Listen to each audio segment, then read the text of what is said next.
We're talking with Margo Dunn, who has been involved in the lesbian feminist movement over many years. Margo, I'd like you to tell us a little bit about where you're from and how you dealt with coming out originally.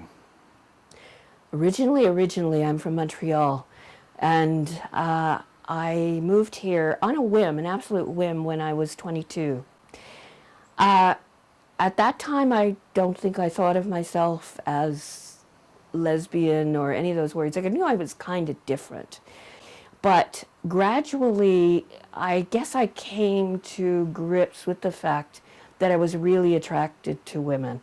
It was kind of subtle, and it crept up on me. When it first started to be talked about within the women's movement, just after the Abortion Caravan, which I was on, I wanted to go to the lesbian caucuses and these meetings that lesbians were starting to have. What year are we talking about here? We're talking about 1970, the Abortion Caravan. And at that point, Ellen Woodsworth was the only out lesbian on the caravan. There were a couple of other closeted women, and I was kind of in the middle. The first time that I understood that being a lesbian wasn't all fun and games, I was at one of the organizing conferences for the Indo-Chinese Women's Conference, a gigantic thing that we had here in 1971. It was an initiative from Vietnam, North and South, Cambodia, Laos, Thailand, for women from there to come here to Canada to meet with American women in the movement to end the war in Vietnam. And in one of these planning conferences in Portland, I've been very happily in a small group of women talking about imperialism and racism and things. And because I had a trained voice, I stood up and announced there would be a lesbian caucus meeting in a certain room after lunch. And women from that group, whom I highly respected, cut me dead in the hallway, in the bathroom, because I was a lesbian, because I'd made that announcement. In the bathroom? Well, like I ran into them in the bathroom between sessions, And right? they made negative And instead of statements to you? talking to me like, what'd you think of that? It was like looking right through me and not speaking. Avoiding eye contact. Avoiding, and even more than avoiding, of looking really hostile. It wasn't everybody, but it was kind of a shock.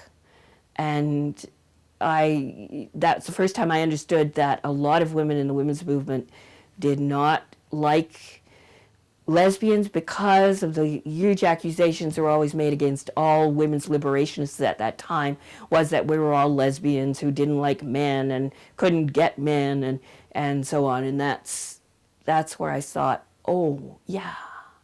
How and when did you decide that you were lesbian and coming out with your family? That's something I'd be interested in knowing. Well, with my family, that was kind of odd because I was in Montreal. I actually lived a very tame life and talked a lot as though I didn't. And in high school, there were three of us rebels, and we said we had a free love club. Of course we were virgins. Same thing in college. Then I moved very suddenly after 2 years after I did my degree, to Vancouver. I wasn't really out. My parents were in Montreal. I was here. I never really had to come out to them. But 3 times I brought home a lover for the holidays. I never stayed with them. I always stayed with friends, other friends. And how could they not have known, I asked myself, although we never spoke the words. And so I sat her down and said, Mother, I am out as a lesbian. And she said, I'm so sorry. She believed she was responsible from something she read somewhere, and that it wasn't just that she was responsible, but it was her genes that were responsible. And so we talked around that one, and it was all fine. It made absolutely no difference in our relationship.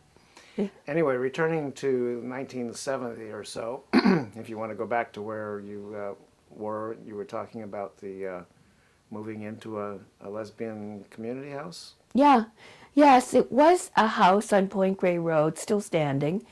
In fact, I'd love if somebody took a picture and, while it is still standing for archival reasons, it was actually divided up into suites and was supposed to be all rented separately, and it was run by a property management company.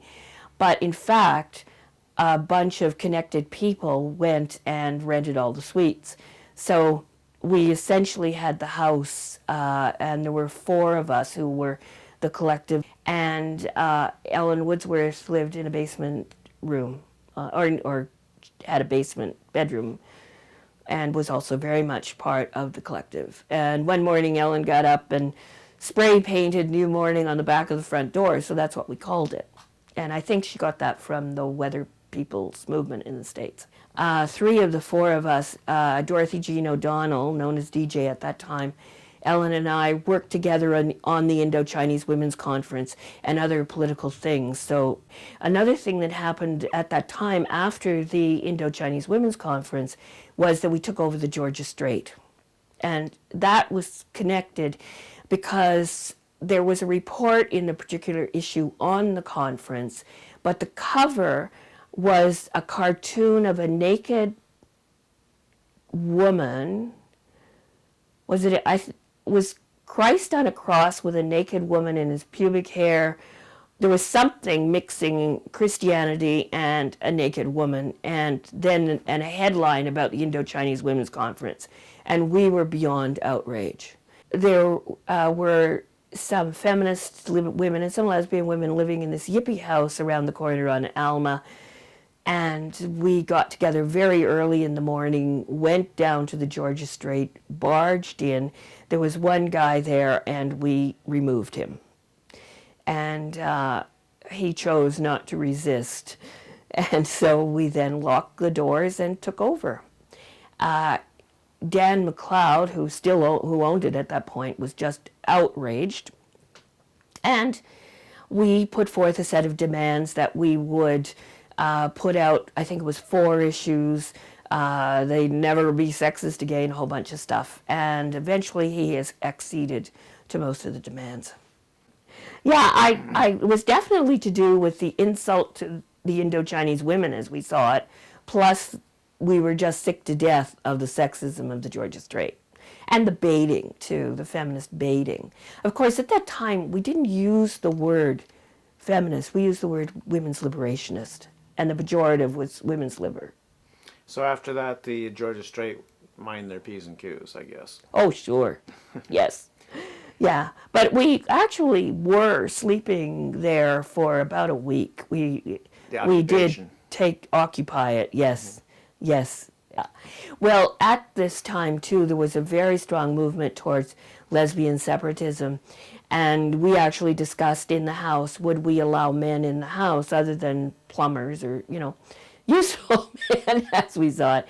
And I think we all agreed for different reasons that we wanted our house to be open to men as well.